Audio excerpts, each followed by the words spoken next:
ദൈവത്തിൻ്റെ പരിശുദ്ധ നാമം മഹത്വപ്പെടുമാറാകട്ടെ. വേദപുസ്തകം ഒരു വർഷം കൊണ്ട് വായിച്ചു തീർക്കുന്ന ഒരു പദ്ധതിയാണ്. ഈ ശുശ്രൂഷയിലേക്ക് നിങ്ങളെല്ലാവരെയും യേശുവിൻ്റെ നാമത്തിൽ സ്വാഗതം ചെയ്യുന്നു. ഇന്ന് 55-ാമത്തെ ദിവസം. വേദപുസ്തക വായനയിലേക്ക് നമുക്ക് പ്രവേശിക്കാം. സംഖ്യാപുസ്തകം 26-ാമത്തെ അധ്യായം. ബാധ കഴിഞ്ഞ ശേഷം യഹോവ മോശയോടും പുരോഹിതനായ അഹരോന്റെ മകൻ എലെയാസറിനോടും ഇസ്രായേൽ മക്കളുടെ സർവ്വസഭയെയും 20 വയസ്സ് മുതൽ മേലോട്ട് യുദ്ധത്തിന് പ്രാപ്തിയുള്ള എല്ലാവരെയും ഗോത്രം ഗോത്രമായി എണ്ണി തുക എടുപ്പീൻ എന്ന് കൽപ്പിച്ചു. അങ്ങനെ മോശയും പുരോഹിതനായ എലെയാസറും യെരിഹോവിൻ്റെ സമീപത്ത് യോർദാനരികെയുള്ള മോവാബ് സമഭൂമിയിൽ വെച്ച് അവരോട്, യഹോവ മോശയോടും മിസ്രയീം ദേശത്തു നിന്ന് പുറപ്പെട്ട ഇസ്രായേൽ മക്കളോടും കൽപ്പിച്ചതുപോലെ 20 വയസ്സ് മുതൽ മേലോട്ടുള്ളവരുടെ തുകയെടുപ്പിൻ എന്ന് പറഞ്ഞു. ഇസ്രായേലിൻ്റെ ആദ്യജാതൻ റൂബേൻ. റൂബേൻ്റെ പുത്രന്മാർ ഹാനോക്കിൽ നിന്ന് ഹാനോക്യ കുടുംബം, പല്ലൂവിൽ നിന്ന് പല്ലൂവ്യ കുടുംബം, ഹെസ്രോനിൽ നിന്നും ഹെസ്രോന്യ കുടുംബം, കർമ്മിയിൽ നിന്ന് കർമ്മ്യ കുടുംബം. ഇവയാകുന്നു റൂബേന്യ കുടുംബങ്ങൾ. അവരിൽ എണ്ണപ്പെട്ടവർ 43,730 പേർ. പല്ലൂവിൻ്റെ പുത്രന്മാർ ഏലിയാബ്. ഏലിയാബിൻ്റെ പുത്രന്മാർ നെമുവേൽ, ദാദാൻ, അബീരാം. യഹോവയ്ക്ക് വിരോധമായി കലഹിച്ചപ്പോൾ കോരഹിൻ്റെ കൂട്ടത്തിൽ മോശയ്ക്കും അഹരോനും വിരോധമായി കലഹിച്ച സംഘ സദസ്യന്മാരായ ദാദാനും അബീരാമും ഇവർ തന്നെ. ഭൂമി വായി തുറന്ന് അവരെയും കോരഹിനെയും വിഴുങ്ങിക്കളയുകയും തീ 250 പേരെ ദഹിപ്പിക്കുകയും ചെയ്ത സമയം ആ കൂട്ടം മരിച്ചു. അവർ ഒരു അടയാളമായി തീർന്നു. എന്നാൽ കോരഹിൻ്റെ പുത്രന്മാർ മരിച്ചില്ല. ശിമയോൻ്റെ പുത്രന്മാർ കുടുംബം കുടുംബമായി ആരെന്നാൽ, നെമുവേലിൽ നിന്ന് നെമുവേല്യ കുടുംബം, യാമീനിൽ നിന്ന് യാമീന്യ കുടുംബം, യാഖീനിൽ നിന്ന് യാഖീന്യ കുടുംബം, സേരഹിൽ നിന്ന് സേരഹ്യ കുടുംബം, ഷാവൂലിൽ നിന്ന് ഷാവൂല്യ കുടുംബം. ശിമയോന്യ കുടുംബങ്ങളായ ഇവർ 20,200 പേർ. ഗാദിൻ്റെ പുത്രന്മാർ കുടുംബം കുടുംബമായി ആരെന്നാൽ, സേഫോനിൽ നിന്ന് സേഫോന്യ കുടുംബം, ഹഗിയിൽ നിന്ന് ഹഗിയ കുടുംബം, ശൂനിയിൽ നിന്ന് ശൂനിയ കുടുംബം, ഓസ്നിയിൽ നിന്ന് ഓസ്നിയ കുടുംബം, ഏരിയിൽ നിന്ന് ഏരിയ കുടുംബം, ആരോദിൽ നിന്ന് ആരോദ്യ കുടുംബം, ആരേലിൽ നിന്ന് ആരേല്യ കുടുംബം. അവരിൽ എണ്ണപ്പെട്ടവരായി ഗാദ് പുത്രന്മാരുടെ കുടുംബങ്ങളായ ഇവർ 44,500 പേർ. യഹൂദയുടെ പുത്രന്മാർ ഏരും ഓനാനും ആയിരുന്നു. ഏരും ഓനാനും കാനാൻ ദേശത്ത് വെച്ച് മരിച്ചുപോയി. യഹൂദയുടെ പുത്രന്മാർ കുടുംബം കുടുംബമായി ആരെന്നാൽ, ശേലായിൽ നിന്ന് ശേലാന്യ കുടുംബം, ഫേരസിൽ നിന്ന് ഫേരസ്യ കുടുംബം, സേരഹിൽ നിന്ന് സേരഹ്യ കുടുംബം. ഫേരേസിൻ്റെ പുത്രന്മാർ ഹെസ്രോനിൽ നിന്ന് ഹെസ്രോന്യ കുടുംബം, ഹാമൂലിൽ നിന്ന് ഹാമൂല്യ കുടുംബം. അവരിൽ എണ്ണപ്പെട്ടവരായി യഹൂദ കുടുംബങ്ങളായ ഇവർ 76,500 പേർ. ഇസാഖാറിൻ്റെ പുത്രന്മാർ കുടുംബം കുടുംബമായി ആരെന്നാൽ, തോലാവിൽ നിന്ന് തോലാവ്യ കുടുംബം, പൂവയിൽ നിന്ന് പൂവ്യ കുടുംബം, യാശൂബിൽ നിന്ന് യാശൂബ്യ കുടുംബം, ഷിമ്രോനിൽ നിന്ന് ഷിമ്രോന്യ കുടുംബം. അവരിൽ എണ്ണപ്പെട്ടവരായി ഇസാഖാർ കുടുംബങ്ങളായ ഇവർ 64,300 പേർ. സെബുലൂൻ്റെ പുത്രന്മാർ കുടുംബം കുടുംബമായി ആരെന്നാൽ, സേരേദിൽ നിന്ന് സേരദ്യ കുടുംബം, ഏലോനിൽ നിന്ന് ഏലോന്യ കുടുംബം, എഹ്ലേലിൽ നിന്ന് എഹ്ലേല്യ കുടുംബം. അവരിൽ എണ്ണപ്പെട്ടവരായി സെബുലൂന്യ കുടുംബങ്ങളായവർ 60,500 പേർ. യോസഫിൻ്റെ പുത്രന്മാർ കുടുംബം കുടുംബമായി ആരെന്നാൽ, മനശ്ശെയും എഫ്രായിമും. മനശ്ശെയുടെ പുത്രന്മാർ മാഖീരിൽ നിന്ന് മാഖീര്യ കുടുംബം. മാഖീർ ഗിലെയാദിനെ ജനിപ്പിച്ചു. ഗിലെയാദിൽ നിന്ന് ഗിലെയാദ്യ കുടുംബം. ഗിലെയാദിൻ്റെ പുത്രന്മാർ ആരെന്നാൽ, യേസേരിൽ നിന്ന് യേസേരിയ കുടുംബം, ഹേലേക്കിൽ നിന്ന് ഹേലേക്യ കുടുംബം, അസ്രിയേലിൽ നിന്ന് അസ്രിയേല്യ കുടുംബം, ശേഖേമിൽ നിന്ന് ശേഖേമ്യ കുടുംബം, ഷേമീദാവിൽ നിന്ന് ഷേമീദാബ്യ കുടുംബം, ഹേഫേരിൽ നിന്ന് ഹേഫേരിയ കുടുംബം.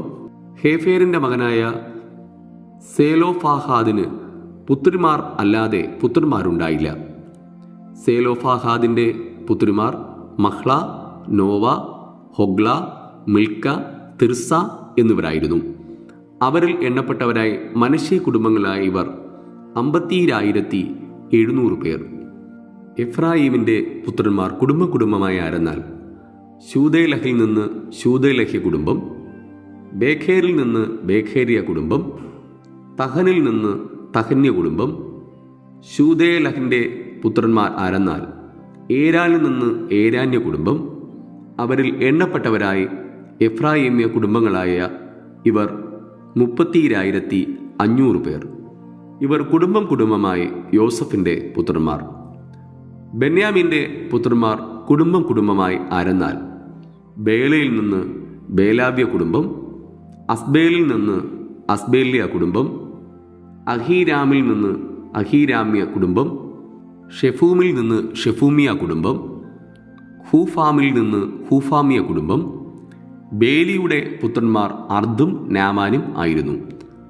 അർദിൽ നിന്ന് അർദ്യ കുടുംബം, നാമാനിൽ നിന്ന് നാമാന്യ കുടുംബം. ഇവർ കുടുംബമായി ബെന്യാമീൻ്റെ പുത്രന്മാർ. അവരിൽ എണ്ണപ്പെട്ടവർ 45,600 പേർ. ദാന്റെ പുത്രന്മാർ കുടുംബമായി ആരെന്നാൽ ശൂഹാമിൽ നിന്ന് ശൂഹാമ്യ കുടുംബം. ഇവർ കുടുംബമായി ധാന്യ കുടുംബങ്ങൾ ആകുന്നു. ശൂഹാമ്യ കുടുംബങ്ങളിൽ എണ്ണപ്പെട്ടവരെല്ലാം കൂടി 64,400 പേർ. ആശേരിൻ്റെ പുത്രന്മാർ കുടുംബമായി ആരെന്നാൽ ഇമ്നയിൽ നിന്ന് ഇമ്നിയ കുടുംബം, ഇഷ്വിയിൽ നിന്ന് ഇഷ്വിയ കുടുംബം, ബെരിയാവിൽ നിന്ന് ബെരിയാവ്യ കുടുംബം. ബെരിയാവിൻ്റെ പുത്രന്മാരുടെ കുടുംബങ്ങൾ ആരെന്നാൽ ഹേബേരിൽ നിന്ന് ഹേബേരിയ കുടുംബം, മൽക്കിയയിൽ നിന്ന് മൽക്കിയേലിയ കുടുംബം. ആശേരിൻ്റെ പുത്രിക്ക് സാറ എന്നു പേർ. അവർ ആശേർ പുത്രന്മാരുടെ കുടുംബങ്ങൾ. അവരിൽ എണ്ണപ്പെട്ടവർ 53,400 പേർ. നഫ്താലിയുടെ പുത്രന്മാർ കുടുംബമായി ആരെന്നാൽ എക്സേലിൽ നിന്ന് എക്സേലിയ കുടുംബം, ഗൂനിയിൽ നിന്ന് ഗൂന്യ കുടുംബം, ഏസേരിൽ നിന്ന് ഏസേരിയ കുടുംബം, ഷില്ലേമിൽ നിന്ന് ഷില്ലേമ്യ കുടുംബം. ഇവർ കുടുംബമായി നഫ്താലി കുടുംബങ്ങളാകുന്നു. അവരിൽ എണ്ണപ്പെട്ടവർ 45,400 പേർ. ഇസ്രായേൽ മക്കളിൽ എണ്ണപ്പെട്ട ഇവർ 6,01,730 പേർ. പിന്നെ യഹോവ മോശയോട് അരുളി ചെയ്തത്, ഇവർക്ക് ആളെണ്ണത്തിന് ഒത്തവണ്ണം ദേശത്തെ അവകാശമായി വിഭാഗിച്ചു കൊടുക്കണം. ആളേറെയുള്ളവർക്ക് അവകാശം ഏറെയും ആൾ കുറവുള്ളവർക്ക് അവകാശം കുറച്ചും കൊടുക്കണം. ഓരോരുത്തന് അവനവൻ്റെ ആളെണ്ണത്തിനൊത്തവണ്ണം അവകാശം കൊടുക്കണം. ദേശത്തെ ചീട്ടിട്ട് വിഭാഗിക്കണം. അതത് പിതൃഗോത്രത്തിൻ്റെ പേരിനൊത്തവണ്ണം അവർക്ക് അവകാശം ലഭിക്കണം. ആൾ ഏറെയുള്ളവർക്കും കുറേയുള്ളവർക്കും അവകാശം ചീട്ടിട്ട് വിഭാഗിക്കണം. ലേവരിൽ എണ്ണപ്പെട്ടവർ കുടുംബമായി ആരെന്നാൽ ഗേർഷോനിൽ നിന്ന് ഗേർഷോന്യ കുടുംബം, കെഹാത്തിൽ നിന്ന് കെഹാത്യ കുടുംബം, മേരാരിയിൽ നിന്ന് മേരാര്യ കുടുംബം. ലേവ്യ കുടുംബങ്ങളാവിത്: ലിബ്നിയ കുടുംബം, ഹെബ്രോന്യ കുടുംബം, മഹ്ലിയ കുടുംബം, മൂഷ്യ കുടുംബം, കോരാഹ്യ കുടുംബം. കെഹാത്ത് അമ്രാമിനെ ജനിപ്പിച്ചു. അമ്രാമിൻ്റെ ഭാര്യയ്ക്ക് ഏഖേബേത്ത് എന്നു പേർ. അവൾ മിസ്രയീം ദേശത്ത് വെച്ച് ലേവിക്ക് ജനിച്ച മകൾ. അവൾ അമ്രാമിന് അഹ്റോനെയും മോശയെയും അവരുടെ സഹോദരിയായ മിരിയാമിനെയും പ്രസവിച്ചു. അഹ്റോന് നാദാബ്, അബീഹു, ഏലയാസർ, ഇത്ഥാമാർ എന്നിവർ ജനിച്ചു. എന്നാൽ നാദാബും അബീഹുവും യഹോവയുടെ സന്നിധിയിൽ അന്യാഗ്നി കത്തിച്ച് മരിച്ചുപോയി. 1 മാസം പ്രായം മുതൽ മേലോട്ട് അവരിൽ എണ്ണപ്പെട്ട ആണുങ്ങളാകെ 23,000 പേർ. ഇസ്രായേൽ മക്കളുടെ ഇടയിൽ അവർക്ക് അവകാശം കൊടുക്കായകൊണ്ട് അവരെ ഇസ്രായേൽ മക്കളുടെ കൂട്ടത്തിൽ എണ്ണിയില്ല. യെരിഹോവിൻ്റെ സമീപത്ത് യോർദാനരികെ മോവാബ് സമഭൂമിയിൽ വെച്ച് ഇസ്രായേൽ മക്കളെ എണ്ണിയപ്പോൾ മോശയും പുരോഹിതനായ ഏലയാസറും എണ്ണിയവർ ഇവർ തന്നെ. എന്നാൽ മോശയും അഹ്റോൻ പുരോഹിതനും സീനായി മരുഭൂമിയിൽ വെച്ച് ഇസ്രായേൽ മക്കളെ എണ്ണിയപ്പോൾ അവർ എണ്ണിയവരിൽ ഒരുത്തനും അവിടെ കൂട്ടത്തിൽ ഉണ്ടായിരുന്നില്ല. അവർ മരുഭൂമിയിൽ വെച്ച് മരിച്ചുപോകുമെന്ന് യഹോവ അവരെക്കുറിച്ച് അരുളി ചെയ്തിരുന്നു. യെഫുന്നെയുടെ മകൻ കാലേബും നൂന്റെ മകൻ യോശുവയും ഒഴികെ അവരിൽ ഒരുത്തനും ശേഷിച്ചില്ല. സംഖ്യാപുസ്തകം 27 അധ്യായം. അനന്തരം യോസഫിന്റെ മകനായ മനശ്ശെയുടെ കുടുംബങ്ങളിൽ മനശ്ശെയുടെ മകനായ മാഖീരിന്റെ മകനായ ഗിലെയാദിന്റെ മകനായ ഹേഫേരിന്റെ മകനായ സേലോഫാഹാദിന്റെ പുത്രിമാർ അടുത്തുവന്നു. അവന്റെ പുത്രിമാർ Mahlah, Nova, Hoglah, Milkha, Tirzah എന്നിവരായിരുന്നു. അവർ സമാഗമന കൂടാരത്തിന്റെ വാതിൽക്കൽ മോശയുടെയും ഏലയാസർ പുരോഹിതന്റെയും പ്രഭുക്കന്മാരുടെയും സർവ്വസഭയുടെയും മുമ്പാകെ നിന്ന് പറഞ്ഞതെന്നാൽ, ഞങ്ങളുടെ അപ്പൻ മരുഭൂമിയിൽ വെച്ച് മരിച്ചുപോയി. എന്നാൽ അവൻ യഹോവയ്ക്ക് വിരോധമായി കോരഹിനോട് കൂടിയവരുടെ കൂട്ടത്തിൽ ചേർന്നിരുന്നില്ല. അവൻ സ്വന്തം പാപത്താലത്രേ മരിച്ചത്. അവന് പുത്രന്മാർ ഉണ്ടായിരുന്നതുമില്ല.